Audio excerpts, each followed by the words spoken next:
अस्सलाम वालेकुम वरहमतुल्लाहि वबरकातुहू। दोस्तों, आउं आहियां अली हसन अब्बासी। किताब आहे पिशू पाशा। कहाणियूं, लेखक जमाल अबड़ो। छापो छऊं, रोशनी 2015 ईस्वी। छापो सतूं, रोशनी 2022 ईस्वी। छपाईंदड़ रोशनी पब्लिकेशन, कंडियारो, सिंध। किस्त 16। कहाणी फ़रिश्तो। डॉक्टर साहब जो मूड ख़राब थी वियो। चयाईं वॾी का गड़बड़ आहे, चङी तरह मुआइनो करणो पवंदो। ईअं चई ॿई हथ मथे खयाईं। मूंखां छिरिक निकिरी वियो। हथ न पर चंबा हुअसि ऐं हेठां वर्दी पियल हुयसि। मूंखां ज़ोर सां चीख निकिती, इज़राइल। मां इस्लामाबाद में हुउसि। हूअं त हर जीव जंतर पशु पखण इस्लामाबाद में आहे ई, पर मां इस्लामाबाद वियो हुउसि ऐं इस्लामाबाद होटल में रहियल हुउसि। थधो एयर कंडीशन कमरो, रंगीन टीवी, फूलदार पर्दा, फ़ोन घंटीअ ते चांहि हाज़ुर, टेई वक़्त मुफ़्त मानियूं, सुठा सुहिणा दोस्त, आराम ई आराम, कमु को बि न सवाइ तकरीरूं ॿुधण जे। लेटे पेटे ओचितो मुंहिंजी तबियत ग़ैर थी वई। लोछ पोछ अंदर में आंध मांध, दिलि ते बार बोझ मूंझ ऐं फतको। साह ते निकितो। पिरबू नाशाद जो हाणी लेटी पेटी नफ़ीस शेख थी पियो आहे खे फ़ोन कयुमि। पंहिंजे सभा जी सालीअ सां गॾु डोड़ंदो आयो। घबराइजी वियो। मुड़ुसु मछॾू आहे सो हिकदमि वरियो। चए ॾाहे खे वठियो थो अचां। असीं माण्हू डॉक्टर खे ॾाहो चऊं। घड़ी देरि में आयो। चए कासमी साहब अचे थो।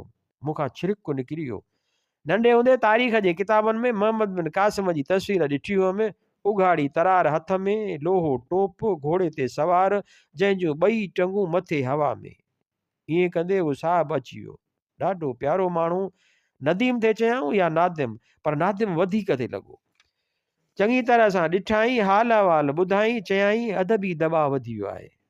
चयमि डॉक्टर साहब, तव्हांजो मतिलबु आहे त खून जो दॿाउ वधियल आहे, पर मां त सालनि खां खून जे घटि दॿाउ जो शिकार रहियो आहियां। बसि ख़ामोश चुप ई चुप आहियां। मिठी मुर्क सां चयाईं खून जो दॿाउ न, अदबी दॿाउ वधियल आहे। मूंखे इत्मीनान न थियो। चयमि उहो वरी को नऊं एड्स जहिड़ो मर्ज़ु निकितो आहे छा? न न, पाकिस्तान में हीअ बीमारी अॼुकल्ह आम आहे। कुझु तरसी चयाईं उनजो इलाजु आहे। लिखो नथा त ॻाल्हायो, ख़ूब ॻाल्हायो, ज़ोर ज़ोर सां ॻाल्हायो। चयमि मां तकरीरबाज़ न आहियां। गंभीर थी उथी खड़ो थियो ऐं वियो हलियो। वेंदे वेंदे पिरबूअ खे चयाईं पाण ई फाटंदो। पिरबूअ जो मुंहुं सुसी वियो। चयाईं इस्लामाबाद जो वॾो डॉक्टर थो आणियां। थोरी देरि में शोर मतो त वॾो डॉक्टर अची वियो। हिकु वॾो जगादारी क़िस्म जो डॉक्टर अंदरि आयो। न खां चोटीअ ताईं अछो जुबो जहिड़ो फ़रिश्तो खिलंदो मुश्कंदो आयो। अचण साण गिराटली पाताईं, मिठियूं मिठियूं ॻाल्हियूं कयाईं, आथत इत्मीनान ॾिनाई त ख़ैर ख़ैरियत आहे, चौधारी अमुन अमान, मिट मोहबत ऐं मौसम ख़ुशगवार आहे। चयाईं उथो, खिलो, ॻाल्हायो। हिते हर का आज़ादी आहे, हर हाजत पूरी थींदी आहे। मूं सीने ऐं गले ते हथ फेराया ऐं मथे जे वारनि खे छिके कैफ़ियत बयानु कई। चयाईं सुठो घरु, मोटर कार, वज़ीफ़ो वग़ैरह मुयसरु थी सघे थो।